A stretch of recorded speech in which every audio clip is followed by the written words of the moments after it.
भगवंताचं दर्शन तुकोबारायांना झालं, तुकोबारायांना आनंद झाला. पण तुकोबारायांना जेवढा आनंद झाला त्याच्या लक्षावधी पटीनं अधिक आनंद भगवंताला तुकोबारायांच्या दर्शनानं झाला. देवही विचार करतात, सकाळपासून इथं उभा आहे, सकाळपासून नाही 28 युग झाली इथं उभा आहे, पण असा भेटला नव्हता. भेटणारे रोज भेटून जातात, भेटणारे रोज येतात, दर्शन घेतात, निघून जातात, काहीतरी मागतात, काहीतरी ठेवतात. जेवढं ठेवतात त्याच्या लक्षावधी पटीनं मागतात. असे येणारे जाणारे पुष्कळ आहेत, पण असा भेटला नव्हता, असा महात्मा दिसला नव्हता. तुकोबारायांना आनंद झाला, देवाला त्यांच्यापेक्षा जास्त आनंद झाला.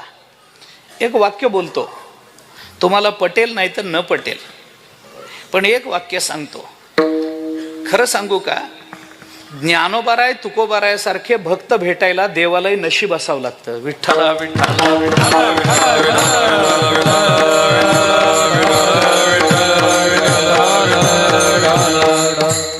मिळत नाही ज्ञानोबाराय देवाला. कारण त्याचे मी माझ्या मनाचं बोलतच नाही, भगवंताने हे बोलून दाखवलंय. आपल्याला ज्ञानोबाराय तुकोबाराय भेटणं अवघड आहे, नवल नाही, देवाला अवघड आहे. देवाला अवघड आहे. बहुनाम जन्मनाम अंते ज्ञानवान माम प्रपद्यते वासुदेव सर्वमिती स महात्मा. कोण बोलतं? आपण बोलत नाही, भगवान बोलतात. स महात्मा सुदुर्लभा. तुकोबारायांचं दर्शन झालं, देवाला अत्यंतिक आनंद झाला. दोघे एकमेकांकडे पाहतात, डोळ्या वाटे आनंदाश्रू आहेत. आनंद वाटला देवालाही, कोणी काही बोलत नाही. आणि ही कोंडी देवानं फोडली आणि देवाने तुकोबारायांना विचारलं, तुकोबाराय तुम्ही माझ्याकडे आलात, वारी म्हणून आलात, माझी भेट झाली, माझं दर्शन घेतलं, तुम्हाला आनंद झाला, मलाही तुमच्या दर्शनामुळे अत्यंतिक आनंद झाला. हा आनंदाचा प्रसंग जो तुमच्या आणि माझ्या जीवनामध्ये निर्माण झाला, या प्रित्यर्थ माझ्या अंतःकरणामध्ये एक इच्छा निर्माण झाली. तुकोबाराय माझी इच्छा पूर्ण करता काय? तुकोबाराय म्हणाले, देवा असं का बोलता? अहो तुमची इच्छा पूर्ण आम्ही नाही करायची तर कोण करणार? बोला ना देवा, काय इच्छा असेल ती सांगा, आम्ही पूर्ण करू. काय इच्छा? भगवान म्हणाले, काही नाही तुकोबाराय, तुम्ही भेटलात त्याबद्दल मला आनंद झाला आणि त्या आनंदाच्या पोटी माझ्या मनात एक इच्छा निर्माण झाली, पूर्ण करा. म्हणे सांगा देवा काय इच्छा? भगवान म्हणाले, काही नाही तुकोबाराय, या दिवसाप्रित्यर्थ या आनंदाच्या पोटी माझ्या मनात एकच इच्छा आहे की आज तुम्हाला काहीतरी द्यावं, अशी माझ्या मनात एक इच्छा निर्माण झाली. तर तुम्हाला काय पाहिजे तेवढं माझ्याकडे मागा. तुकोबाराय म्हणाले, देवा आपल्याच्याने हे होणार नाही, तुम्ही बाकी कोणती इच्छा सांगा, बाकी काही सांगा. तुम्हाला ज्ञानेश्वरी सांगू का? सांगतो. तुम्हाला गाथा सांगू का? सांगतो. तुमच्या समोर रामकृष्ण हरी भजन करू का? करतो. तुमच्या समोर नाचून कीर्तन करू का? करतो. तुमचं गुणगान गाऊ का? गातो. तुमचं लीला कीर्तन करू का? करतो. तुमचं तत्व कीर्तन करू का? करतो. पण तुमच्याकडे मागा म्हटलं तर आपल्याच्याने होणार नाही. देवा माफ करा, तुमच्याकडे मागू शकत नाही. भगवान म्हणाले, काय अडचण आहे? मागायची काय अडचण आहे? तुकोबाराय म्हणाले, देवा अडचणी बऱ्याच आहेत, किती सांगू?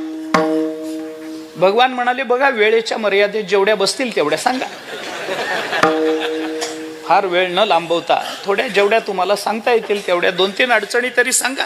अहो मी तुम्हाला मागा म्हणतोय, मी द्यायला एका पायावर तयार आहे, तुम्ही नाही काय म्हणताय? तुकोबाराय मागा ना, काय मागायचंय ते? तुकोबाराय म्हणाले, देवा तुमच्याकडे मागू शकत नाही. म्हणे का नाही मागू शकत? तुकोबाराय म्हणाले, काय देवा, तुम्ही कधी माझा गाथा वाचलाय का देवा? कोण म्हणाल? तुकोबाराय. कुणाला? भगवंताला म्हणाले, देवा माझा गाथा वाचलाय? भगवान म्हणाले, काय बोलता तुकोबाराय? अहो गाथ्यामध्ये तुम्ही माझ्या कृपेनं गाथा झाला हे लिहिलंय ना. तुका म्हणे, बोल माझा बोलतो विठ्ठल, ही तुमची भाषा आहे. क्षराक्षरा वेगळा तुका हो निराळा, पाहे निगम कळा बोले विठ्ठल प्रसादे, ही तुमची भाषा आहे तुकोबाराय. अहो स्वतःला भारवाही हमाल म्हणून घेता. आपण बोलताना तुम्ही हे कसं बोलला म्हणून विचारलं तर तुम्ही सांगता, अरे मी बोललेलो नाही, हे बोलविता धनी वेगळाची बोलविता धनी वेगळाची बोलविता धनी वेगळाची बोलविता धनी साळुंखे मंजूळ बोलत सेवानी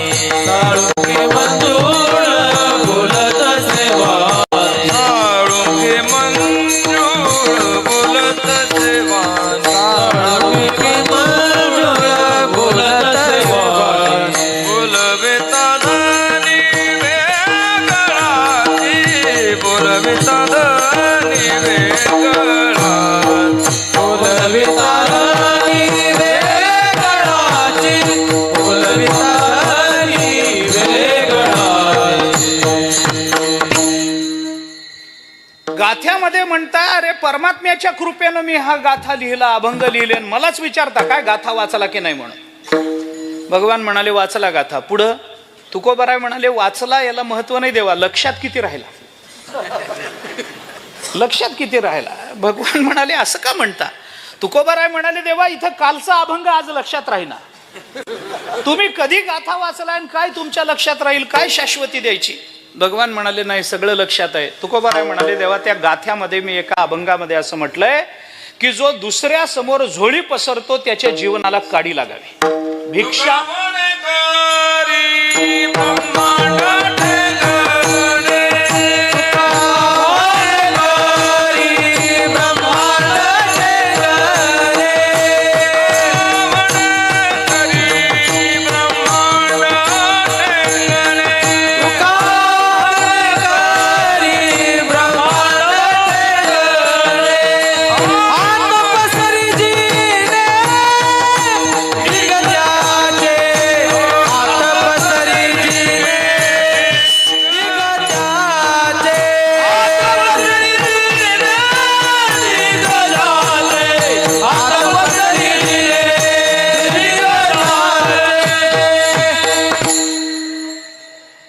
दुसऱ्या समोर झोळी पसरणारा देव असला तरी आम्ही त्याच्या जीवनाचा धिक्कार केलाय, आम्हाला आवडत नाही.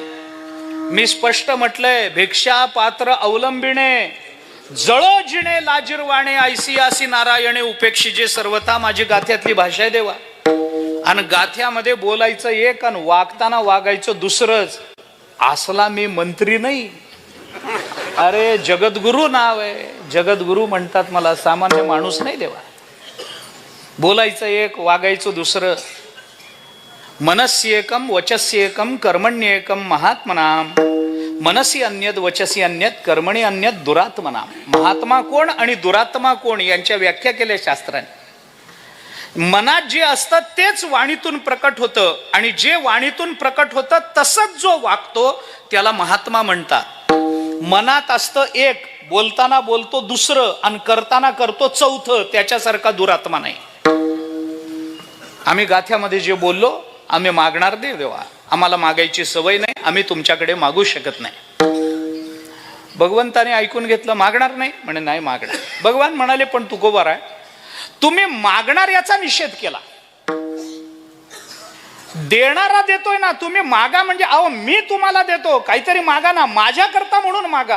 तुकोबाराय म्हणाले देवा तरी मी तुमच्या करता मागू शकत नाही, भले तुम्ही देव असलात तरी, तुम्ही आमचं आराध्य असलात तरी आम्ही तुमच्या कडे मागू शकत नाही. का नाही मागू शकत. तुकोबाराय म्हणाले देवा त्याचं दुसरं महत्वाचं कारण हे आहे की आमच्या परंपरेनं आम्हाला मागायला शिकवलं नाही. आमच्या वाडवडिलांनी, आमचे वाडवडील, अहो माझ्या अनेक पिढ्यांमध्ये पंढरपूरची वारी आहे देवा, पण मला सांगा कधी आतापर्यंत आमच्या पूर्वजांनी तुमच्या समोर हात पसरलेत सांगा. नाही, आमच्या वाडवडिलांनी आम्हाला मागायला शिकवलं नाही. आमच्या वाडवडिलांनी पंढरपूरला जावं, तिथं जाऊन चंद्रभागेचं स्नान करावं, तिथली मृत्तिका कपाळाला लावावी, होईल तशी पंढरीनाथाची सेवा करावी, प्रदक्षिणा करावी, भगवंताचं रुक्मिणी मातेचं दर्शन घ्यावं आणि आपल्या घरी निश्चिंत अंतःकरणानं परत यावं. ही आमच्या पूर्वजांनी आम्हाला घालून दिलेली परंपरा आहे देवा. आम्ही तुमच्याकडे मागू शकत नाही कारण आमच्या पूर्वजांनी, आमच्या वाडवडिलांनी आम्हाला मागायला शिकवलं नाही. काही मागणे हे आम्हा अनुचित वडिलांची रीत जाणत असतो. काही मागणं आमच्या करता अनुचित आहे देवा. आमच्या वाडवडिलांची ही रीत आहे, तुमच्याकडे यायचं आणि हात पसरून जायचं अशी परंपरा नाही आमची. आणि देवा आमची परंपरा मोडण्याकरता तुम्ही जरी तयार झाला तरी आम्ही तुमचा निषेध करू, पण परंपरेला धक्का नाही लावू देणार. आपल्यापर्यंत चालत आलेल्या परंपरा, एक वाक्य बोलतो क्षमा मागून, क्षमा मागून बोलतो. आपल्यापर्यंत चालत आलेल्या परंपरांचा विस्तार जरी आपल्याला करता आला नाही तरी निदान चालत आलेल्या परंपरेला कलंकित करण्याचं पाप तरी आपल्या हातून घडू नये. भले आम्हाला विस्तार करता आला नसेल, भले आम्हाला त्याची वाढ करता आली नसेल, भले आम्हाला त्याच्यात फार मोठं योगदान देता आलं नसेल, पण चालत आलेल्या परंपरेला निदान कलंकित करण्याचं पाप तरी माणसाने करू नये. तुकोबाराय म्हणाले देवा मागू शकत नाही. का. आमच्या वाडवडिलांनी शिकवलंय काही मागणे हे आम्हा अनुचित. भगवान म्हणाले, अहो तुम्ही अनुचित म्हणता, पण तुमच्याच धाकट्या भावाने त्याला उचित केलंय ना. करोनी उचित प्रेम घाली हृदयात, आलोदान मागायास थोर करोनिया आस. तुमच्या वाडवडिलांना जे अनुचित वाटत राहिलं ते तुमच्या धाकट्या भावाने उचित करून जगाच्या हातात दिलं ना. मागायला काय हरकत आहे? मागू शकत नाही देवा. का? वाडवडिलांनी शिकवलं नाही. भगवान म्हणाले, ठीक आहे, माझं काही म्हणणं नाही, पण मला सांगा तुकोबर आहे, तुमच्या वाडवडिलांनी तुम्हाला मागू नका म्हणून असं शिकवलंय, हे मी मान्य करतो. पण असं शिकवलंय का की देवाने दिलं तरी घेऊ नका, मागू नका शिकवलं, बरोबर, मी मान्य करतो. पण देवानं दिलं तरी घेत जाऊ नका असं तुमच्या वाडवडिलांनी शिकवलंय का? म्हणे असं शिकवलं नाही. मग मी देतोय ना तुम्हाला, मागा. तुकोबर आहे म्हणाले, देवा तुम्हाला सरळ सांगितलं तर कळत नाही का? मला तुमच्याकडं मागायचं नाही हे तुम्हाला सरळ सांगितलं तर कळत नाही का? मी तुम्हाला थोडंसं तत्वदृष्टीने सांगतो. मी मागू शकत नाही. म्हणे का नाही मागू शकत? त्याचं कारण सांगतो. तुकोबाराय म्हणाले, देवा कोणताही जीव जन्माला येताना आपल्या बरोबर दोन शक्ती घेऊन येत असतो. कोणताही जीव जन्माला येताना दोन शक्ती बरोबर घेऊन येत असतो. एकाला म्हणतात कर्तृशक्ती, दुसऱ्याला म्हणतात इच्छाशक्ती, आणि तिसरी एक शक्ती असते तिला म्हणतात ज्ञानशक्ती. एक कर्तृशक्ती असते आणि एक इच्छाशक्ती असते. बर, देवा गंमत अशी आहे, कर्तृशक्ती आणि इच्छाशक्ती या दोन्ही शक्ती काही वेळेला एखाद्याच्या संपून जातात. कर्तृशक्ती संपून जाते, इच्छाशक्तीही संपून जाते, त्याला विदेहमुक्त म्हणतात. काही जणांची कर्तृशक्ती संपून जाते पण इच्छाशक्ती जिवंत राहते, त्याला पुनर्जन्म मानतात. काही जणांची कर्तृशक्ती जिवंत राहते पण इच्छाशक्ती संपून जाते, त्याला जीवनमुक्त म्हणतात. आणि काही जणांची कर्तृशक्तीही जिवंत राहते आणि इच्छाशक्तीही जिवंत राहते, त्याला तुमच्या माझ्यासारखा जीव म्हणतात. विठ्ठला विठ्ठला.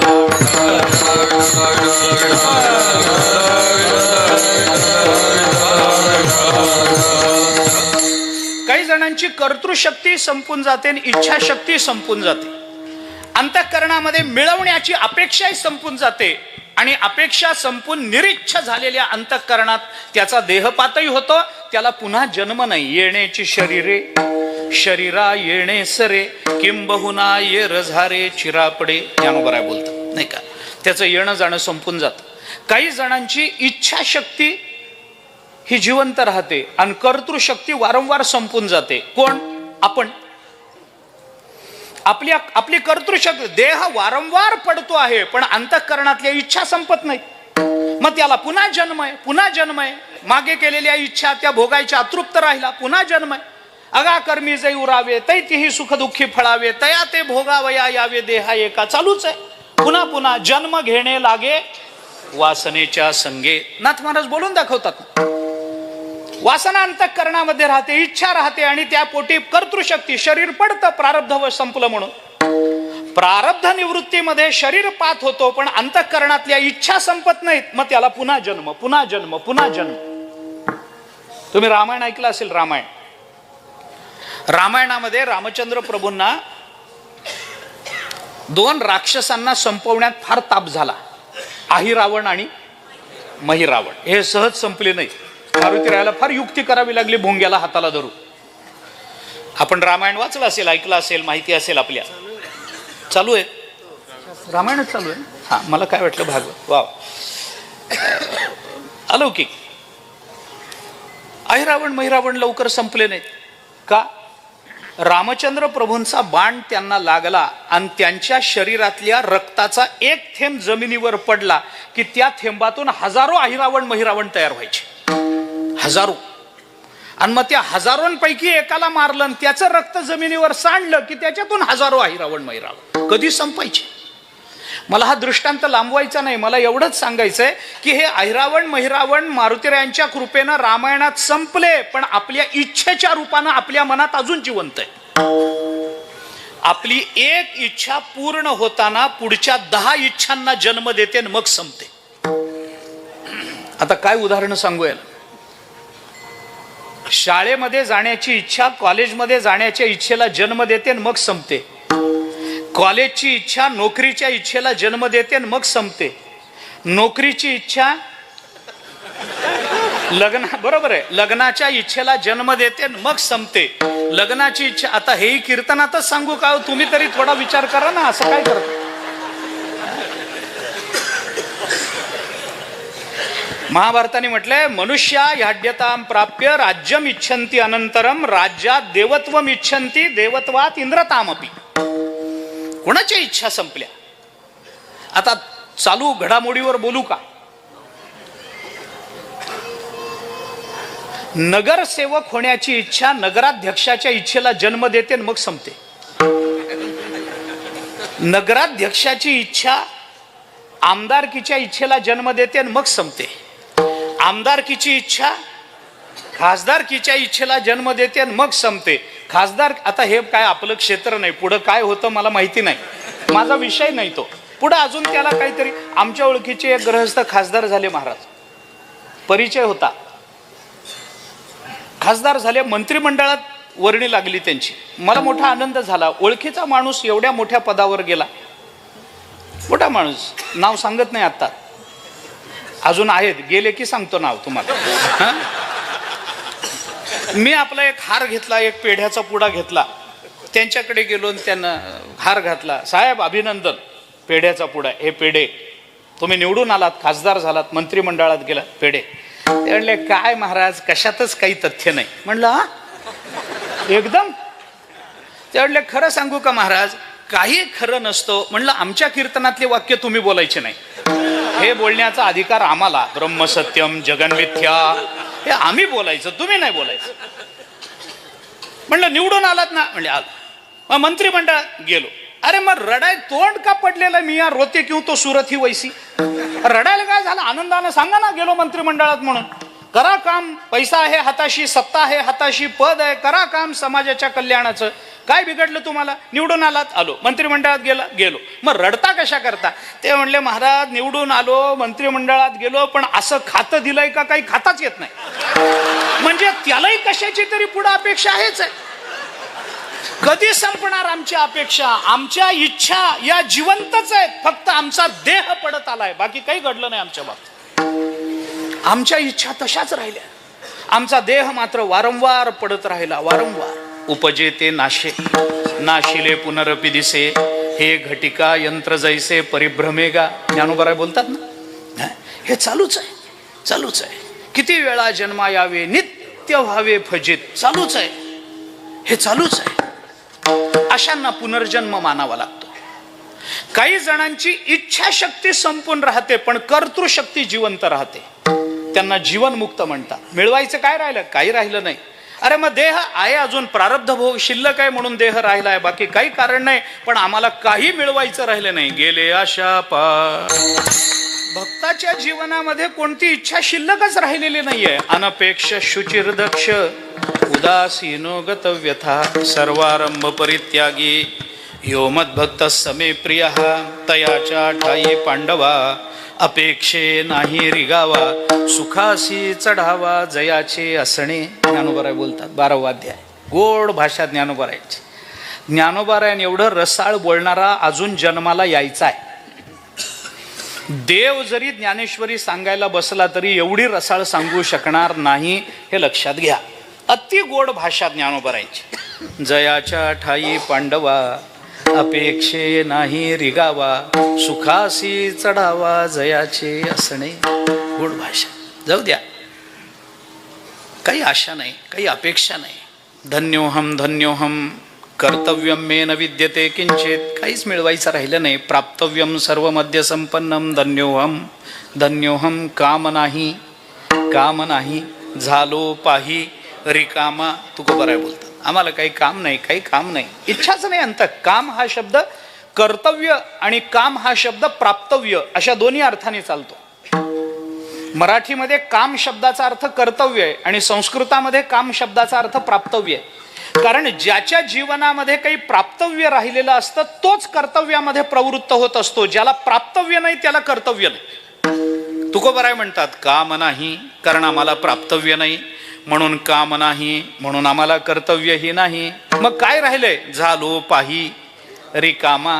आम्ही रिकामे झालो. लोक आम्हाला भेटतात कधी वारीमध्ये वगैरे येऊन, आणि सांगतात, महाराज आता आम्ही रिकामे रिटायर झालो, आता काही काम नाही, काही काम नाही, निव्वळ रिटायर झालो, तुम्ही म्हणाल तिथे येतो, काही नाही, निव्वळ रिकामे झालो, काम नाही, काम नाही, झालो पाही रिकामा. लोक सांगतात रिटायर झालो, काही काम नाही. पण मी तुम्हाला स्पष्ट सांगतो, सध्या असं आहे, रिटायर झालेल्याला जेवढी कामं आहेत ना तेवढी कामावर जाणाऱ्याला नाहीत. त्यामुळे हा दावाच कोणी करू नये की आम्ही रिकामे झालो, असं होत नाही, असं काही होत नाही. जाऊ द्या, आपल्याला काय करायचंय. अशी जी मंडळी आहेत की ज्यांच्या अंतःकरणातली इच्छाशक्ती संपून गेली, फक्त कर्तृशक्ती जिवंत आहे, म्हणून त्यांची वारी चालू आहे, म्हणून त्यांचं लोकांवर उपकार करणं चालू आहे, म्हणून त्यांचं लोकांना काहीतरी चांगला उपदेश करणं चालू आहे, म्हणून त्यांनी लोकांसमोर काही चांगला आदर्श स्थापित करून ठेवलेला आहे. ज्ञानोबारांनी स्पष्टपणानं सांगितलंय, देखे प्राप्तार्थ जाहले, जे निष्कामता पावले, तया कर्तव्य असे उरले लोकालागी. फक्त देह आहे म्हणून लोकालागी कर्तव्य उरले असे, नाहीतर निष्कामता पावले, काम संपून गेलाय त्यांचा, त्यांना जीवनमुक्त म्हणतात.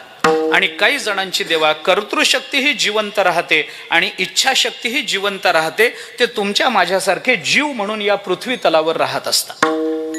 देवा, मी हे तुम्हाला कशा करता सांगितलं, विषय काय चालला होता, मला हे माहिती आहे म्हणून तुम्हाला सांगितलं नाही देवा. देवा, याच्यात आम्ही कोणत्या वर्गात बसतो हे आम्हाला तुम्हाला सांगायचं. आमची इच्छाशक्ती संपून गेली, तुम्ही आम्हाला मागा मागा मागा म्हणताय, पण आमची इच्छाशक्ती संपून गेली ना देवा. ज्याच्या मुळात अंतःकरणात इच्छाच नाही, तर मागायचं कशाच्या जोरावर, काय मागायचं, मागणीचा विषय काय. आणि इच्छा मनुष्य जन्माल असं आहे. आता वेदांताची भाषा सांगू, आत्मा अंतःकरणावच्छिन्न झाला की त्याच्या ठिकाणी जी पहिली वृत्ती उमटते तिला वेदांतात इच्छा असं म्हणतात. ज्ञानोबारांनी सांगितले आपल्याला, ज्ञानेश्वरी वाचा आपण. आता ते गोठी ऐसी, आता ते थोडी ऐसी, गोठी सांगेल पर्येसी, जेथ अहंकार तनुसी वालभ पडले, तेथ इच्छा हे कुमारी झाली, ते कामाची तारुण्य आली, तेने द्वेषेसी मांडली वराडी. वाचा ना ज्ञानेश्वरी.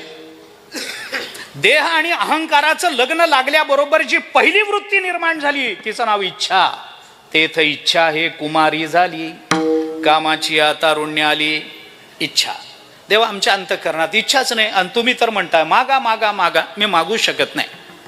भगवान म्हणाले, मागा हो तुकोबारा. देवा सांगितलं ना, मी मागू शकत नाही कारण मी गाथ्यात मागू नये सांगितलंय म्हणून. मी मागू शकत नाही कारण आमच्या वाडवडिलांनी मागण्याचे संस्कार केले नाहीत म्हणून. आणि मी तुमच्याकडे मागू शकत नाही कारण माझ्या अंतःकरणात इच्छा नाहीत म्हणून मागू नाही शकत. भगवान म्हणाले, तुकोबाराय सगळं सोडून द्या, पण मी तुमचा जीवलग आहे ना, माझ्यावर तुम्ही प्रेम करताना मी म्हणतो म्हणून तरी मागा. तुकोबाराय म्हणाले, तुम्ही म्हणता म्हणूनही मागत नाही. मागत नाही एवढी गोष्ट खरी आहे. भगवान म्हणाले, नक्की मागणार नाही, नक्की मागणार नाही. बघा पुन्हा, नक्की देवा, नाही तर नाही. ठीक आहे, जाणार जाणार. भगवान म्हणाले, ठीक आहे, आता माझा काही इलाज नाही. मी तुम्हाला मागा म्हणतोय, तुम्ही माझ्याकडे मागत नाही, मी विनंती करतोय. तुकोबा म्हणाले, देवा मागत नाही. भगवान विटेवरून खाली उतरले. शेवटचा उपाय भगवंतानी केला. भगवान विटेवरून खाली उतरले, तुकोबारायांच्या समोर आले, कमरेचा शेला सोडला, तुकोबारायांसमोर पसरला, गुडघ्यावर बसले, तुकोबारायांसमोर हात जोडले, आणि देवानी तुकोबारायांना सांगितलं, तुकोबाराय, तुमच्या पाया पडतो, तुमच्या चरणावर मस्तक टेकवतो, मी विनंती करतो, भीक मागतो तुमच्याकडे, पण आज काही ना काहीतरी तुम्ही माझ्याकडे मागा, कारण माझा आनंद तुम्हाला काहीतरी दिल्याशिवाय शांत होणार नाही. पाया पडतो तुमच्या, डोकं ठेवतो तुमच्या पायावर. तुकोबाराय मागा, काहीतरी मागा. तुकोबाराय म्हणाले, देवा हे काय करता असलं, मी नरकात पडीन. देव माझ्या पाया पडतो, देवा उठा, आगतिक होऊ नका. मी मागावं असं वाटतं ना, चला आमचे सगळे नियम बाजूला ठेवले, तुमची आगतिकता दूर करण्याकरता मी तुमच्याकडे मागतो, तुम्ही विटेवर उभं राहा. भगवान म्हणाले, मागणार, मागतो देवा, पण तुम्ही हात जोडू नका, पाया पडण्याची भाषा करू नका, उभं राहा. भगवान विटेवर उभे राहिले, मागा. तुकोबाराय म्हणाले, मागतो, पण देवा माझी एक अट आहे. मागतो, मला काही पाहिजे म्हणून मागत नाही देवा, तुम्ही म्हणता म्हणून, म्हणसी काही मागा हेची देगा, पण तुम्ही म्हणता म्हणून मागणार आहे, मला गरज आहे म्हणून मी मागणार नाहीये. मागा ना देवा, मागतो, पण माझी एक अट आहे. भगवान म्हणाले, तुमच्या सगळ्या अटी मान्य आहे. तुकोबाराय म्हणाले, देवा तुम्ही गाथा नीट वाचला नाही. माणसाने पटकन असा शब्द देऊ नये. मी काय म्हटलंय गाथ्यामध्ये, विचारतो वचना आधी. माणसानं वचनाच्या आधी विचार करावा, नंतर विचार करून उपयोग होत नाही. आपण रामायणात ऐकलं असेल, महाभारतातही हा विचार बोलून दाखवला. निर्वाण दीपे किमु तैलदानम चौरे गते वा किमु सावधानम वयोगते किम वनिता विलासः पयोगते किम खलु सेतुबंधः. दिवा शांत झाल्यावर वरून तेल घालून उपयोग नाही, शांत होण्याच्या पूर्वी तेल घातला तर जळत राहतो. चोर चोरी करून निघून गेल्यावर जाग येऊन उपयोग नाही. वय निघून गेल्यावर लग्न करण्यात अर्थ नाही. वयोगते किम वनिता विलासः पयोगते किम खलुसे. अरे पाणी वाहून घेतलं गेलं, नदी कोरडी पडली ना, आता वरून पूल बांधतो, आता काय करायचं. पयोगते खलु सेतुबंधः न कल्याणी विधीयते.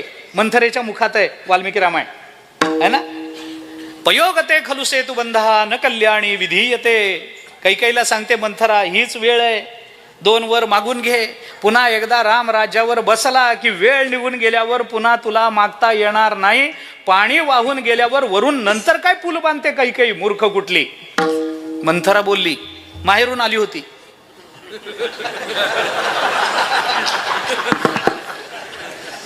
एका रामायणामध्ये ही कैकेयीची बहीण आहे मंथरा. जाऊ द्या, काही का असे ना, आपल्याला काय करायचंय, आपल्याला काय करायचं. अहो रामायणात एकच मंथरा होती. ऐका ऐका, देवा वचन देण्याच्या आधी माणसाने विचार करावा असं मी गाथ्यामध्ये म्हटलंय. तुम्ही नीट वाचला नाही देवा गाथा. एकदम सगळं तुमचं सगळ्या अटी मान्य आहेत असं म्हणू नका. अट ऐकून घ्या आणि मग शब्द द्या. बरं बोला तुकोबाराय, काय अट आहे. तुकोबाराय म्हणाले, देवा मला गरज आहे म्हणून मी मागत नाही, तुम्ही म्हणता म्हणून मागतो. मी पुन्हा पुन्हा तुम्हाला सांगतो, मला गरज नाही आणि कीर्तन संपेपर्यंत सांगणार आहे. मला गरज आहे म्हणून मी मागणार नाही, तुमचा आग्रह म्हणून मी मागतोय देवा. पण माझी अट आहे. सांगा ना तुकोबाराय, काय अट आहे. तुकोबाराय म्हणाले, मी मागतो पण माझं मागणं ऐकल्यानंतर एवढं सोडून दुसरं मागा असं म्हणायचं नाही. एवढं सोडून दुसरं मागा असं म्हणायचं नाही. भगवान म्हणाले, ठीक आहे, मग म्हणत नाही. दिला शब्द, दिला दिला, मागा. तुकोबाराय म्हणाले, मागतो. भगवान म्हणाले, तुकोबाराय आता संधी आहे, तुम्हाला जे पाहिजे ते मागा. तुम्हाला ज्यांनी त्रास दिलाय त्यांच्या घराला काढी लावू का. तुकोबाराय म्हणाले, देवा असल्या परंपरेत आम्ही वाढलो नाही. अहो जे खळांची व्यंकटी सांडो ही आमची परंपरा आहे. कुणाची घरं पेटवायला आम्ही आलो नाही, कुणाच्या घरात कुणाला दुःख द्यावं म्हणून आम्ही आलो नाही. मग काय मागता. तुकोबाराय म्हणाले, देवा माझं एकच मागणं आहे, तेवढं पूर्ण करा. आणि काय मागणं.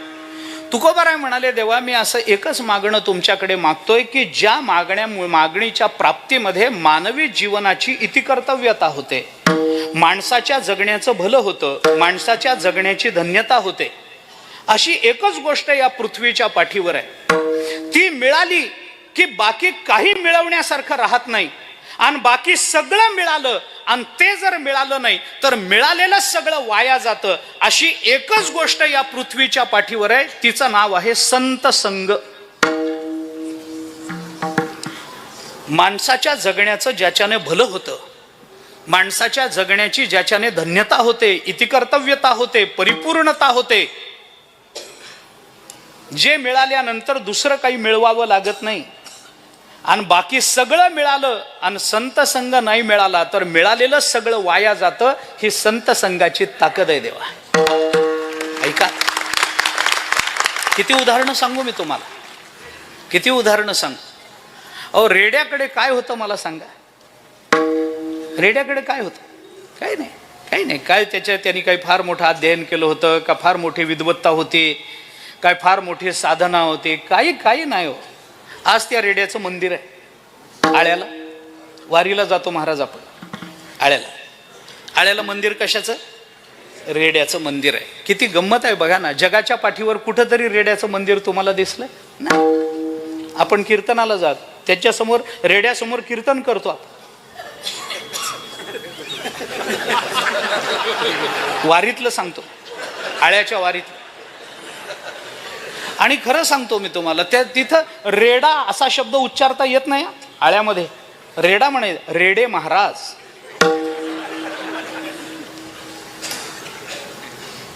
रेडे महाराज म्हणायचं त्याला. किती महाराज रेडे झाले मला माहित नाही, पण महाराज झालेला रेडा एकच मला माहिती आहे, तो आळ्याला आहे. काय सांगू तुम्हाला. त्याच्या चरणावर मस्तक टेकवण्याकरता मोठे मोठे शास्त्री, पंडित, अध्ययन करणारे, अध्यापन करणारे, शास्त्र शिकणारे, शिकवणारे सगळे येऊन रेड्याच्या पायावर डोकं ठेवतात. काय मिळवलंय आणि कशानं मिळवलं? काही नाही, फक्त ज्ञानोबारायांचा संग प्राप्त झाला एवढंच आहे, बाकी काही नाही, काहीच नाही. काही मिळवलं नव्हतं, पण एक संत संग मिळाला. न मिळालेलं सगळं पायाजवळ चालत आलं ना, काही करावं लागलं नाही. भिंतीजवळ काय होतं मला सांगा. आज ते भिंतीचं मंदिर आहे आळंदीमध्ये. प्रदक्षिणा करताना भिंतीवर मस्तक ठेवून आपण प्रदक्षिणा पूर्ण करतो. आहे भिंतीचं मंदिर कुठं? मंदिराच्या भिंती लाखोनी दाखवतो तुम्हाला, पण भिंतीचं मंदिर दाखवता कुठं? काय होतं त्या भिंती? काही नाही. फक्त ज्ञानोबाराय, निवृत्तीनाथ महाराज, सोपान काका, आई साहेब त्याच्यावर बसले आणि ज्ञानोबाराय चल म्हणाल्याबरोबर भिंत चालली. ज्ञानोबाराय बोल म्हणल्याबरोबर रेडा बोलला. एवढंच झालं, बाकी काहीच नाही. ज्ञानदेव म्हणे बोल रे ऋग्वेद, लगेच अग्नी मिळे पुरोहितम सुरूच झालं. काय नाही. तुम्ही म्हणून बघा बरं एखाद्या रेड्याला बोल म्हणून. भिंत चालते, आपण चल म्हणल्यावर, अरे आपण चल म्हणल्यावर बायको आपल्या बरोबर कीर्तनाला येत नाही.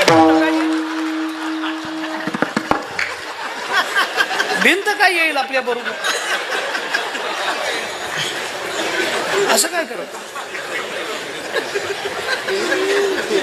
एखाद्या भिंतीवर बसा आणि भिंतीला म्हणा चल, त्यांनी हेल चल रे, ती काय आपल्या ऐकून घेईल, पण ती भिंत ऐकते ना ज्ञानोबारायांचं. एवढाच संत संघ, बाकी काहीच नाही हो, बाकी काहीच नाही. काय मिळवलं यांनी मला सांगा? काहीच नाही. संत संघ मिळाला, न मिळालेलं सगळं पायाजवळ चालत आलं. आणि चांगदेवांना सगळं मिळालं होतं, पण ज्ञानोबारायांचा संघ नव्हता. तरी सुद्धा मेलेल्याला जिवंत करण्याचं सामर्थ्य असूनही जीवनामध्ये समाधान नव्हतं. ज्ञानोबारायांच्या संघात ते समाधान आहे. उदाहरण खूप देतो मी आपल्याला. नेवाशाला आपण गेलाय? नेवासा त्या मानानं तुम्हाला जवळ आहे. नेवासा कशाचं मंदिर आहे? खांबाचं मंदिर आहे. खांबाचं. कोणत्या खांबाचं मंदिर आहे? ज्या खांबाला टेकून ज्ञानोबारायांनी ज्ञानेश्वरी सांगितली त्या खांबाचं मंदिर आहे. मला लांबवायचं नाही. मला सरळ साधं सांगा की एखादी व्यक्ती खांबाला टेकून जर सांगत असेल तर त्या खांबाकडे ज्ञानोबारायांची पाठ असेल का तोंड असेल? पाठ असेल. मग मी किती साधा तर्क तुम्हाला सांगतो. ज्ञानोबारायांनी ज्याच्याकडे पाठ फिरवली त्याचं जर मंदिर होतं, तर ज्ञानोबाराय ज्याच्याकडे तोंड करतील त्याचं काय होईल? काय होईल त्याचं? एवढासा संत संघ मिळाला, जीवन धन्य होतं. देवा मला संत संघाशिवाय दुसरं काही नको. मी तुमच्याकडे मागतो तो फक्त संत संघच मागतो, दुसरं काहीच नको मला. संत संगती देई चरण सेवा,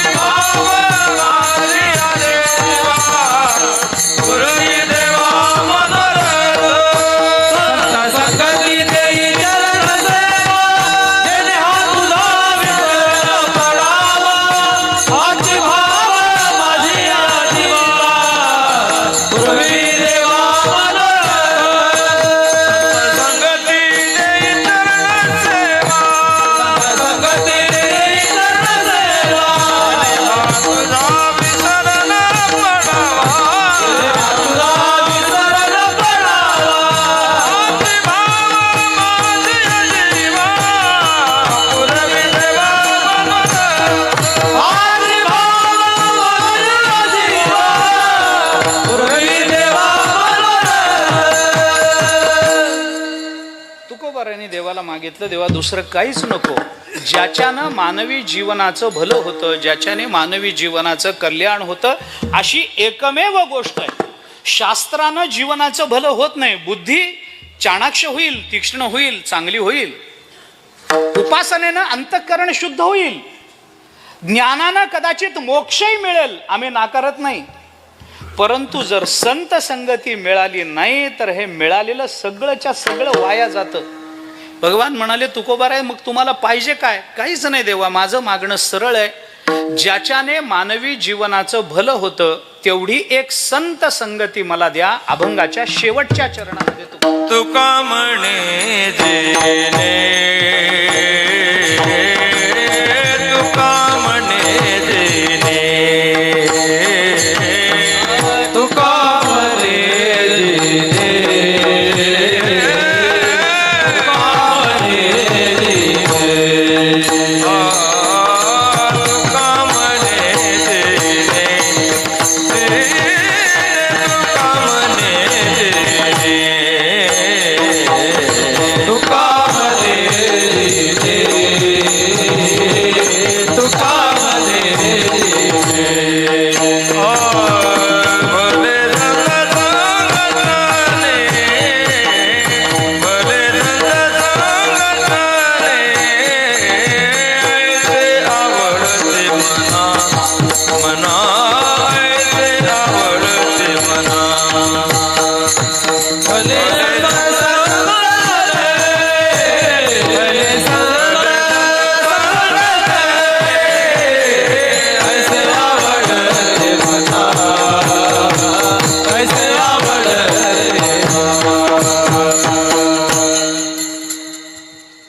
तुका म्हणे जिणे भले संत संघष्टणे. तुका म्हणे संत संघष्टणे जिणे भले, असा अन्वय. संत संगतीनं जीवनाचं भलं होतं देवा, तेवढी संत संगती मला द्या. संत संगतीचं खूप मोठं महात्म्य आहे, आपल्याकडे तेवढा वेळ नाही सगळंच सांगत बसायला. कितीला संपवायचं नरव? नाही, मी तेवढ्याच करता आलो. जेवण झाली आहेत का? हा, मग काय नाही, चिंताच नाही. आता ऐका ऐका, संत संगतीनं मानवी जीवनाचं भलं होतं देवा, तेवढी संत संगती मला द्या. तुम्ही म्हणालात ना मागा, तुम्ही म्हणता म्हणून मी मागितलं, मला गरज आहे म्हणून नाही, मला गरज आहे म्हणून नाही. संत संगती द्या. भगवंतानी ऐकलं. भगवान पुन्हा विटेवरून खाली उतरले, तुकोबारांच्या समोर आले, कमरेचा शेला सोडला, गुडघ्यावर बसले, तुकोबारायांसमोर हात पसरले आणि तुकोबारायांना सांगितलं, तुकोबाराय मी आग्रह केला म्हणून तुम्ही माझ्याकडे मागितलं, तुम्ही संत संगती मागितलीत, पण खरं सांगू तुकोबाराय, एवढं सोडून काही मागा. तुकोबाराय म्हणाले, देवा मी आधीच तुम्हाला कल्पना दिली होती, माझी अटच ती होती की माझं ऐकल्यानंतर असं म्हणायचं नाही म्हणून. आता का म्हणता तुकोबाराय, मी काय संत संगती देऊ? म्हणे का नाही देऊ शकत? भगवान म्हणाले, मलाच मिळत नाही, मी तुम्हाला कुठून देऊ? अरे मलाच मिळत नाही संत संगती, मी तुम्हाला कुठून देऊ संत संगती? मी देऊ शकत नाही तुम्हाला संत संगती. मी म्हणालो होतो देईन, वाटेल ते मागा मी देतो म्हणून, पण संत संगती मी तुम्हाला देऊ शकत नाही, एवढं सोडून काही मागा. तुकोबाराय म्हणाले, मग मला काहीच नको. नाही तर नाही म्हणून सांगा देवा, पण आधी तुम्ही मला शब्द दिलाय, मी तुम्हाला अट घातली होती, ती अट तुम्ही मान्य केली आहे, आणि आता मागितल्यावर म्हणता एवढं सोडून मागा म्हणून. मी मागू शकत नाही. द्यायची तर संत संगती द्या, नाही तर देऊ नका. मी निघालो. जाता जाता प्रत्येक गावामध्ये सांगत जातो, याच्याकडे काही मागत जाऊ नका, हा मागितलेलं दिलं देत नाही, आणि मग तुमची पुढची वारी कशी भरते मी बघतो. भगवान म्हणाले, तुकोबाराय निदान या काळामध्ये तरी आता तोंडावर आलेला असताना माझा अपप्रचार करू नका. थोडक्यात राहिलंय, आता थोडक्यात राहिलंय, माझा अपप्रचार करू नका. तुकोबाराय म्हणाले, देवा मला संत संगती द्या, मला दुसरं काही नको. आता ते भगवान आहे, चतुरातु शिरोमणी. भगवान म्हणाले, ठीक आहे तुकोबाराय, तुम्हाला संत संगती पाहिजे ना? पाहिजे. कशा करता पाहिजे? सांगितलं ना देवा, तुका म्हणे जिणे भले, संत संगष्टने जिणे भले बोललो ना तुम्हाला. संत संगतीनं जीवनाचं भलं होतं म्हणून तुम्ही मला संत संगती द्या. विस्तार करत नाही, थोडक्यात संपवतो. घाबरू नका तुम्ही, मी जरी बोललो असलो तरी वेळेत संपवू आपण, प्रयत्न तरी नक्की करू. तुकोबाराय देवाला, भगवंतानी तुकोबारायांना सांगितलं, कशा करता? म्हणे संत संगष्टने, जगण्याचं भलं व्हावं म्हणून द्या. बर. भगवान म्हणाले, तुकोबाराय मला एक सांगा, जगण्याचं भलं व्हावं म्हणून तुम्ही संत संगती मागताना द्यायला पाहिजे. मी तुम्हाला शब्द दिलाय, मला द्यायला पाहिजे. शब्द मला मोडून चालणार नाही, कारण तुम्हीच गाथ्यामध्ये म्हटलंय, वचना फिरती अधमजन. जे वचन देऊन फिरवतात ना ते अधम आहेत असं तुकोबारायांनी म्हटलंय. माणसाने आपण दिलेला शब्द पूर्ण करावा. पुराणामध्ये चिंतन आहे. मी पुराणातला एक विचार सांगून जातो. कारण आपण ज्या वेळेला शब्द देतो, मी तुमच्याकडे उद्या दुपारी 4 वाजता येतो आणि तुमचे सगळे पैसे पूर्ण देतो, असं जेव्हा आपण म्हणतो ना, आपल्या कर्जातून मुक्त होण्याकरता आपण एखाद्याला शब्द देतो की उद्या दुपारी 4 वाजता मी तिथं येतो, तुमचे सगळे पैसे देतो, तेव्हा त्या आकाशामध्ये संचार करणाऱ्या देवता असतात. त्या देवता हे ऐकतात आणि आपल्याला कर्जमुक्त करण्याकरता त्या देवता आपल्या आधी तिथं जाऊन उपस्थित राहतात. आणि आपण जर शब्द देऊन तो पाळला नाही तर त्या देवतांचा अपमान होतो आणि मग पुन्हा कर्जमुक्ती नशिबात येत नाही. पुराणाने केलेलं चिंतन मी उदाहरणाने सांगितलं, एवढंच आहे. त्यामुळे दिलेला शब्द पाळावा. दिलेला शब्द पाळावा म्हणजे आपल्या भाषेत दिलेली तारीख पाळावी. सरळ भाषेत बोलायचं झालं, तारीख काय शब्द काय एकच ना. आपण जो शब्द दिलाय तो पाळला पाहिजे. कारण त्या त्या देवता तिथं उपलब्ध असतात. आपण कीर्तनाला येतो म्हणालोत ना, मग आपल्या कीर्तनाकरता आपल्याला बुद्धी प्रदान करणाऱ्या देवता आपण येण्याच्या आधी याचं कीर्तन आहे म्हणून तिथं आलेले असतात. आपण जर नाही आलो तर त्या देवतांचा अपमान होतो असं पुराणाने चिंतन केलं. मी उदाहरणाने सांगितलं. वचना फिरते अधमजन, तुकोबाराय मी तुम्हाला दिलं पाहिजे. मग द्या ना देवा संत संगती, देतो. पण तुकोबाराय मला एक सांगा, काय संत संगतीनं जीवनाचं भलं होतं याच्यावर माझाही विश्वास आहे. मग अडचण काय देवा? अडचण काही नाही तुकोबाराय, पण शंका आहे. म्हणे काय शंका आहे? म्हणे मला असं सांगा तुकोबाराय, किती काळ संत संगती माणसाला मिळाली तर माणसाच्या जगण्याचं भलं होतं? किती काळाची संत संगती? तुकोबाराय म्हणाले म्हणजे काय? भगवान म्हणाले मी तुम्हाला उदाहरणानं सांगतो. मला असं सांगा तुकोबाराय की नारद महर्षी वाल्हा कोळ्याला किती वर्ष भेटत होते म्हणून वाल्ह्याचा वाल्मिकी झाला? किती वर्ष? हजारो वर्ष भेटत राहिले असं झालंय? नाही. तुकोबाराय म्हणाले त्याला वर्ष काय करायचंय, मग कमी करा. बरं मग किती महिने भेटत होते? तुकोबाराय म्हणाले देवा संत संगतीनं जगण्याचं भलं होण्याकरता महिने काय करायचे, कमी करा ना. बर भगवान म्हणाले मग किती दिवस भेटत होते? अहो किती दिवस काय देवा, कमी करा. बर किती आठवडे भेटत होते? कमी करा ना देवा. बर किती तास भेटत होते वाल्हा कोळ्याला नारद महर्षी? किती तास? म्हणे एवढंही नाही देवा, कमी करा ना. बर किती मिनिट भेटत होते? किती मिनिट भेटले? 60 मिनिट, 30 मिनिट, 45 मिनिट, 2 तास काही असेल की नाही? किती मिनिट काय करायचे देवा, कमी करा ना. बर किती सेकंद भेटले? देवा सेकंद काय करायचं, कमी करा ना. बर किती क्षण भेटलं म्हणजे माणसाच्या जीवनाची धन्यता होते? संतांनी किती क्षण काय करायचं देवा, कमी करा ना. त्याच्या निम्म्यात या. अर्ध क्षण घडता, अर्ध क्षण. मग अर्धा क्षण देवा, अर्ध क्षण काय करायचंय, कमी करा ना. कमी करा ना. आता क्षणापेक्षा काळाचं कोणतं परिमाण आहे कमी असणार? त्याला म्हणतात निमिष. निमिष भागवतामध्ये निमीची कथा आली, भगवंताच्या डोळ्यामध्ये जाऊन बसला. निमिष म्हणतात त्याला. निमिष म्हणजे आपल्या डोळ्याची पापणी खाली होऊन वर व्हायला जेवढा वेळ लागतो त्याला म्हणतात 1 निमिष. मी जागा असणाऱ्यांबद्दल बोलतोय. जे झोपले त्यांचं विठ्ठल जय जय नंतरच उघडणार असेल तर त्याला निमिष म्हणत नाहीत. मी जागा असणाऱ्यांबद्दल बोलतो. आपल्या डोळ्याची जी पिटपिट चालू असते, पापणी खाली होऊन वर व्हायला जेवढा वेळ लागतो त्याला म्हणतात 1 निमिष. 1 निमिष. तुकोबाराय म्हणाले देवा एवढं काय करायचंय, कमी करा ना.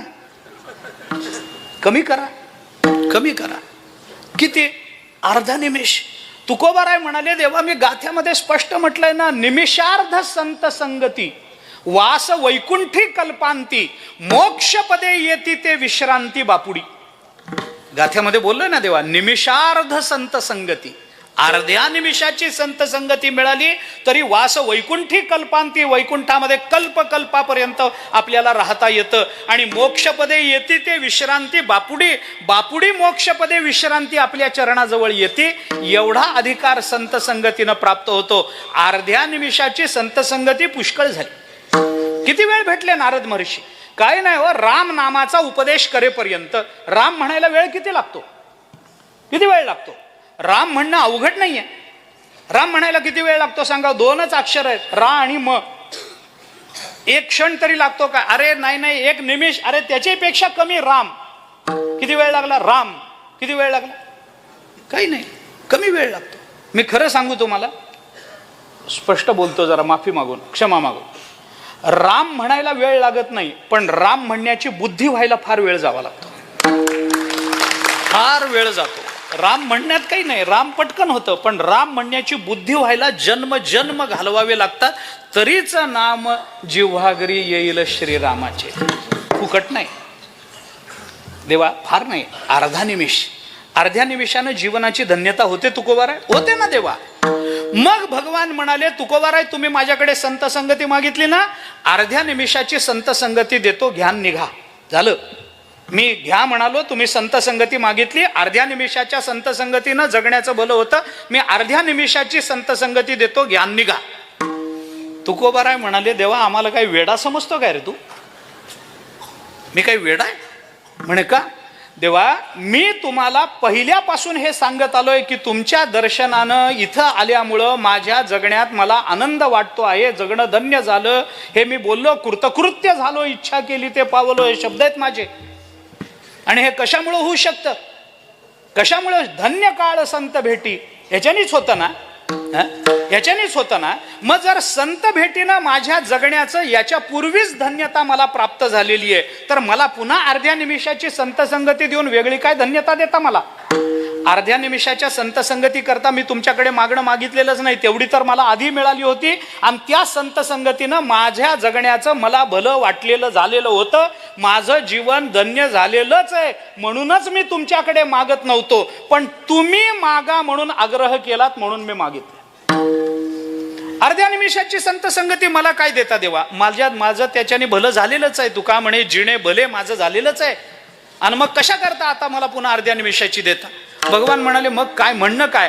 तुकोबाराय म्हणाले, अर्ध्या निमिषाच्या संत संगतीनं माझ्या जगण्याचं भलं झालं होतं.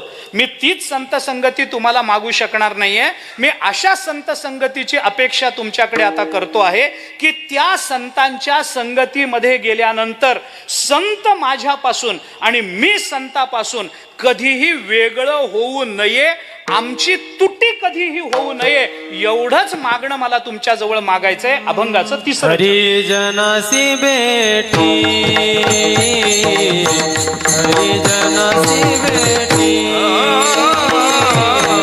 हरिजनासी भेटी, हरिजनासी भेटी, हरिजनासी भेटी, भेटी हरिजनासी भेटी,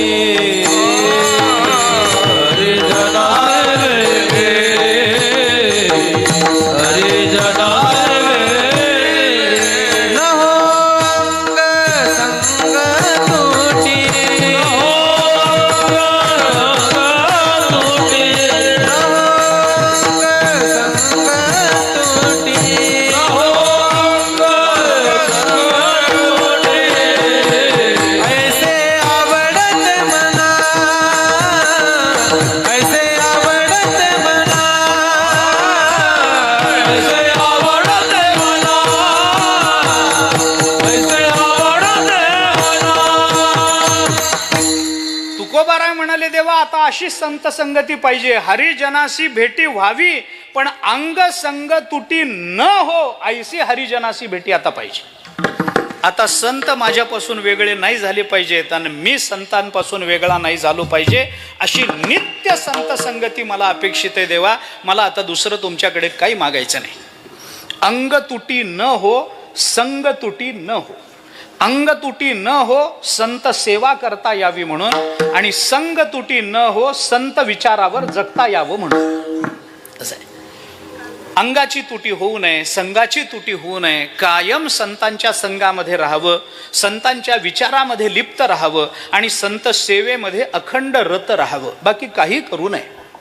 ते ज्ञान पैगा बरवे, जरी मनी आथी आणावे, तरी संताया भजावे सर्वस्वेसी.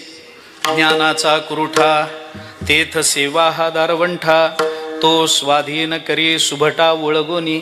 तनु मनु जीवे चरणासी लागावे, अगर्वता करावे दास्य सकळ.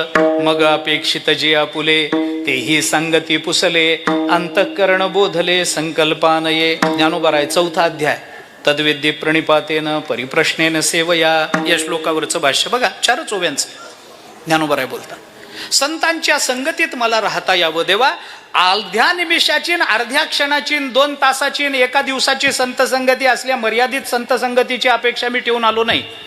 मला आता संत संगती अशी पाहिजे ज्याच्यामध्ये मी संतापासून आणि संत माझ्यापासून वेगळे नाही झाले पाहिजे. संत संगती मला द्या.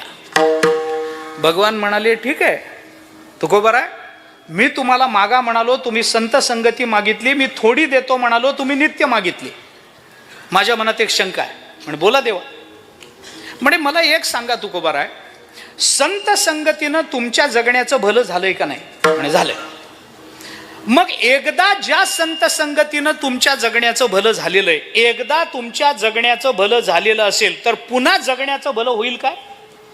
माणसाच्या जीवनाची धन्यता कितीदा होते? एकदा, 2-2दा धन्यता नाही, 10-10दा धन्यता नसते. माणसाचं कल्याण एकदा होतं, 2-2दा कल्याण नाही. जर दुसऱ्यांदा कल्याणाची अपेक्षा निर्माण झाली तर पहिलं कल्याण खोटं मानलं पाहिजे, आणि पहिलं जर खरं मानायचं असेल तर दुसऱ्या कल्याणाची अपेक्षा खोटी मानली पाहिजे. माणसाच्या जगण्याचं कल्याण 2दा होत नाही, एकदाच होतं. धन्य झाला झाला, पुन्हा माघारी येणं नाही. यद्गत्वा न निवर्तन्ते तद्धाम परमं मम. बस, तिथून पुन्हा माघारी येणं नाही. गेला गेला तिथपर्यंत पोचला. एकदा कल्याण झालं झालं. कितीदा कल्याण होतं माणसाचं मला सांगा? कितीदा धन्य होतं, धन्यता प्राप्त होते जीवाची सांगा? कितीदा इति कर्तव्यता होते जीवाची सांगा? अहो एकदाच, 2-2दा कल्याण नाही. दुसऱ्यांदा जर कल्याण होत असेल तर ते कल्याण नाही, भिवंडी आहे. कसलं कल्याण? कल्याण होत नाही 2दा, कल्याण होतं एकदा. तुमच्या जगण्याचं भलं झालंय ना? झालंय देवा. संत संगतीनं झालंय ना? झालंय. मग जर जगण्याचं भलं झालेलंच असेल तर पुन्हा जगण्याच्या भल्याकरता संत संगती तुम्ही मागता. काय अर्थ याला? याला वेदांतामध्ये प्राप्ताची प्राप्ती हा दोष म्हणतात. माणसानं मिळवलेलं मिळवावं का न मिळवलेलं मिळवावं, पुरुषार्थ कशात आहे? न मिळवलेलं मिळवण्यामध्ये पुरुषार्थ आहे का मिळवलेलंच मिळवण्यामध्ये पुरुषार्थ आहे? न मिळवलेलं मिळवण्यामध्ये पुरुषार्थ आहे. जे मिळालेलंच आहे ते पुन्हा मिळवण्यामध्ये कोणता पुरुषार्थ तुकोबरा? अहो दोष येतो तुमच्या विचारामध्ये. प्राप्ताची प्राप्ती हा दोष आहे वेदांतामध्ये. कशाला मागता? तुम्हाला कशा करता संत संगती पाहिजे? तुका म्हणे जिणे भले. तुमचं झालंय का नाही? झालंय. मग पुन्हा संत संगती आहे ती नित्य. कशा करता? पुन्हा नित्य संत संगतीनं काय अजून जास्त भलं व्हायचंय का? अरे भलं एकदाच असतं आणि ते परिपूर्ण असतं. अर्धवट भलं झालंय असं होत नाही. आता थोडं गंमत अशी आहे, वेदांतामध्ये ना सांगतो उगी विषय आला म्हणून. वेदांतामध्ये जवळजवळ या शब्दाला काही अर्थ नाही, आणि कर्मशास्त्रामध्ये अचानक या शब्दाला काही अर्थ आहे. हे दोन्ही शब्द प्रपंचातले, परमार्थात या दोन्ही शब्दाला स्थान नाही. जवळजवळ ज्ञान झालंय म्हणजे निव्वळ अज्ञानी आहे. जवळजवळ काय असतं? वेदांतात 2च गोष्टी आहेत. एक तर तो ज्ञानी असतो, नाहीतर अज्ञानी असतो. 2च गोष्टी आहेत. 99.9 ज्ञान झालंय तरी तो अंश, 1 अंशात जरी अज्ञान असलं तरी तो अज्ञानीच आहे, त्याला ज्ञानी म्हणतच नाही. एक तर तो ज्ञानात असतो नाहीतर अज्ञानात असतो. दोन्हीच्या सीमारेषेवर उभा आहे. असं काही होत नसतं, असं काही नसतं. धन्यता एकदा. कर्मशास्त्रामध्ये अचानक या शब्दाला, अहो अचानकच पैसा मिळाला, अचानक वगैरे नाही, मागच्या पुण्याचा तो परिणाम असतो. काय अचानक? ते ठरलेलंच असतं. माणसं अचानक पाहुणे आले, अहो तुला अचानक, त्यांचं 15 दिवसापूर्वीच ठरलंय याच्या घरी जायचंय म्हणून, तुला अचानक. कशाचं अचानक? कर्मविपाक अचानक मानत नाही काही. कर्मविपाक सगळं कर्माची संगती म्हणूनच मानतो. आणि वेदांत जवळ जवळ जवळपास हे शब्द मानत नाही. वेदांत म्हणतो एकतर ज्ञानी आहे नाहीतर अज्ञानी आहे. 2च गोष्टी असतात. एकतर जीवनाची धन्यता आहे नाहीतर नाही आहे. तुमची झाली ना? झाली. अरे मग पुन्हा 30 कशाला संत संगती मागून पुन्हा जगण्याचं काय भलं करून घेता? एकदा झालं झालं, लगेच पुन्हा नाही. झालं तर एकदा जगणं भलं झालंय. आता पुन्हा प्राप्ताची प्राप्ती हा दोष आहे. मिळवलेलं मिळवण्यामध्ये धन्यता नसते, जीवनाचा पुरुषार्थ नसतो. न मिळवलेलं, ज्याच्याकडे घरच नाही त्यांनी घर बांधणं हा पुरुषार्थ आहे, आपण प्रापंचिक दृष्टीनं म्हणू शकतो. ज्याच्याकडे गाडी नाही त्यांनी गाडी घेतली, मी समजू शकतो पुरुषार्थ आहे म्हणून. पण एक घर असताना दुसरं घर बांधलं, काय पुरुषार्थ वेगळा? एक गाडी असताना दुसरी गाडी घेतली, काय पुरुषार्थ? एकदा लग्न काय पुरुषार्थ? कशा करता? काय मिळतं? न मिळवलेलं मिळवण्यामध्ये माणसाच्या जगण्यातलं काही कर्तृत्व मानता येत असतं. मिळवलेलं मिळवणं हा वेदांताच्या दृष्टीनं दोष मानलाय. दोष, विचारातला दोष आहे. प्राप्ताची प्राप्ती म्हणतात त्याला. मी उदाहरण सांगत असतो याच्याकरता. उन्हाळ्याचे दिवस होते. एक तरुण मुलगा दुपारच्या वेळेला एका झाडाखाली झोपला होता. हट्टाकट्टा तरुण मुलगा. उन्हाळ्याचे दिवस, ऊन मी म्हणतंय, सूर्य डोक्यावर आलेला. झाडाखाली दुपारच्या वेळेला जेवण केलं, झाडाखाली झोपला. तिथून एक माणूस चालला होता. त्याने बघितलं मुलगा तरुण आहे, झाडाखाली झोपलाय, दुपारच्या वेळेला झोपलाय. दुपारी झोपू नये, दुपारी झोपणाऱ्याचं आयुष्य कमी होतं असं आयुर्वेदात आलंय. थोड्या वेळ वामकुक्षी घेणं मान्य आहे. जेवण झालं, थोड्या डाव्या अंगावर थोडा वेळ पडला, 10-15 मिनिटं. काही काही जणांची वामकुक्षी 12चं जेवण झाल्यावर जी सुरू होते ती 6 वाजताच संपते. त्याला वामकुक्षी म्हणतच नाही, त्याला आळशीपणा असं म्हणतात. थोडा वेळ झोपला, अरे घोरायला लागला झाडाखाली झोपून. दुपारच्या वेळेला चांगला तरुण मुलगा, कामाचे दिवस, आणि झोपतो काय? त्याने जवळ गेला, त्या हे बाबा उठ. तो उठला. का हो, कशाला उठवलं? अरे उठ, कामाचे दिवस आहेत, काहीतरी काम कर. तो म्हणला काय काम करू? म्हणे काम नाही. म्हणे काही काम नाही माझ्याकडे. यानं खिशातून 200 रुपये काढले, त्याला दिले आणि त्याला सांगितलं हे बघ, हे पैसे घे, या 200 रुपयाचे आंबे आण, कुठेतरी चांगल्या वस्तीत नेऊन विक. या 200चे आंबे विकता विकता 200चे 2000 होतील. तो म्हणला एवढे होतील? अरे तू सुरू तरी कर, उद्योग सुरू तरी कर, काम सुरू तरी कर, पैसा वाढेल, नवल काय त्याच्यामध्ये, सुरू कर. तो म्हणला 2000 होतील? होतील. तो म्हणला बरं, तुम्ही म्हणता समजा तसे 2000 मला मिळाले, त्याच्यानं काय होईल? तो म्हणलं काय व्हायचं असतं, या 2000चे पुन्हा आंबे घे, अजून चांगल्या श्रीमंतांच्या वस्तीत जा, विक, 2 लाख रुपये मिळतील. तो म्हणला 2 लाख मिळतील. तो म्हणला बरं समजा मिळाले 2 लाख, त्याच्यानं काय होईल? तो म्हणला काय व्हायचं असतं, त्या 2 लाखाचे अजून चांगला आंबा मागव, देवगडचा हापूस मागव, अमुक कर, चांगल्या श्रीमंताच्या लोकवस्तीत जा, बंगल्यांमध्ये जा, तिथं जाऊन विक, तुला 2 लाखाचे 2 कोटी रुपये महिना तुला मिळाला. तो म्हणला 2 कोटी महिना मिळतील ना, तू सुरू तरी कर. तो म्हणला बरं समजा 2 कोटी महिना मिळाले, त्याच्यानं काय होईल? तो म्हणला अरे भल्या माणसा, 2 कोटी महिना जर तुला मिळायला लागले तर काही करायची गरज आहे का? निवांत बसून खाता येईल ना. तो म्हणला मग मी आत्ता काय करतोय?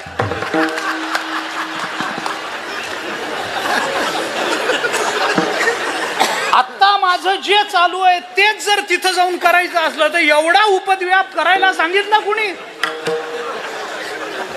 याला म्हणतात प्राप्ताची प्राप्ती. याला म्हणतात प्राप्ताची प्राप्ती. तुकोबार आहे, तुम्हाला जर एकदा संत संगतीनं जगण्याचा भलं झाल्याचा अनुभव आलेला आहे तर पुन्हा माझ्याकडे नित्य संत संगती मागून अजून काय भलं करून घेणार आहे तुम्ही? कळतं का नाही तुम्हाला? तुकोबार आहे म्हणाले देवा, तुम्हाला काय वाटतं की आम्ही देहून इथे येताना आमची बुद्धी कपाटात ठेवून आलोय? आम्हाला काहीच कळत नसेल? नाही, कळतं ना. कशा करता संत संगती मागता? जर एकदा धन्यता झाली तर पुन्हा संत संगती मागून काय धन्यता व्हायची? तुकोबाराय म्हणाले देवा तुम्हाला कळणार नाही, सांगतो. आणि काय? तुकोबाराय म्हणाले देवा असं आहे, एखादी वस्तू जेव्हा आपल्याला मिळते, मिळालेली वस्तू मनाला पटते, आणि पटलेली वस्तू जेव्हा आपल्याकडे नित्यत्वानं राहत नाही ना, तेव्हा त्या वस्तूबद्दल माणसाच्या अंतःकरणामध्ये एक आवड निर्माण होत असते. ऐका, थोडंसं मानसशास्त्र सांगतो आपल्याला. आपण म्हणतो ना, मला लाडू आवडतो, मला आमचं गाव आवडतं, मला ही गाडी आवडते, मला या रंगाचे कपडे आवडतात. ही आवड निर्माण कशी होते हो माणसाच्या अंतःकरणात? मला हे आवडतं असं तुम्हाला पहिल्यांदा कधी जाणवलं मला सांगा बरं? मला हे आवडतं, मला जिलेबी आवडते. आज काय होतं? पकवान काय होतं आज? शिरा. मला शिरा आवडतो. आता कशाला बाहेर जायचं आपल्याला? थोडक्यात स्वस्तात आटोपू ना आपण.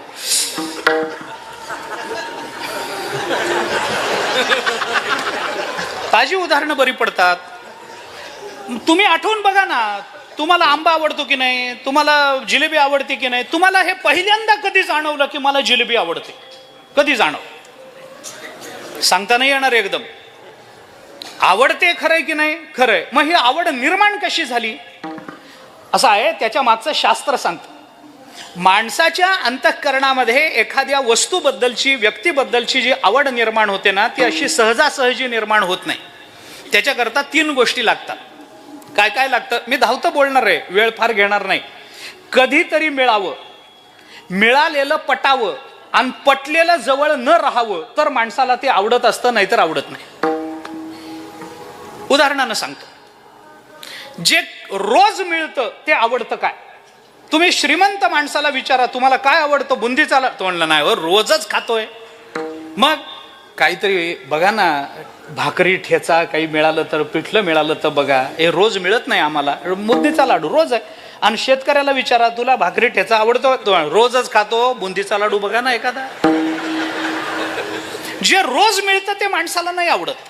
बरं, जे रोज मिळतं ते आवडत नाही ना, तसं जे कधीच मिळत नाही तेही आवडत नाही. मी उदाहरण सांगतो. तुम्ही जर बंगालमध्ये गेला ना, बंगालमध्ये, तर बंगालमध्ये एक मिठाई मिळते, तिचं नाव आहे संदेश. बंगालमध्ये मिळते. रसगुल्ला वगैरे मिळतो ना, तशी एक मिठाई आहे, संदेश नावाची मिठाई बंगालमध्ये मिळते. मला सांगा तुम्हाला आवडते का? अरे कधी खाल्लीच नाही तर काय आवडायचा संबंध आहे? ती गोल आहे का चौकोनी आहे, पातळ आहे का घट्ट आहे, हे आम्हाला माहिती नाही. काय आवडायचा संबंध आहे? म्हणजे आवडण्याकरता कधीतरी मिळावं लागतं. बरोबर आहे, कधीतरी मिळावं लागतं. बरं, क्वचित एखाद्या वेळेला आपल्याला विष मिळालं, आवडतं का? नाही नाही ना, कधीतरी मिळावं आणि मिळालेलं मनाला पटावं.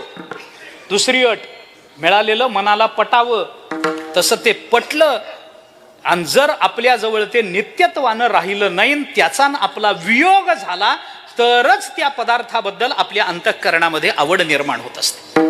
कधीतरी मिळावं, मिळालेलं पटावं आणि पटल्यानंतर वियोग व्हावा, तरच त्याची आवड निर्माण होते. तुकोबाराय म्हणाले, देवा संत संगती आम्हाला मिळाली होती, ती अल्पांशानं मिळाली होती, ती मनाला पटली होती, कारण त्याच्यानं जीवनाची धन्यताही झाली होती. पण आता ती संत संगती आम्हाला कायम आमच्या जवळ राहिली नाही, म्हणून त्या संत संगतीबद्दल आमच्या अंतःकरणामध्ये आवड निर्माण झाली. आणि ती आवड आहे म्हणून मी तुम्हाला मागतो की आम्हाला संत संगती द्या.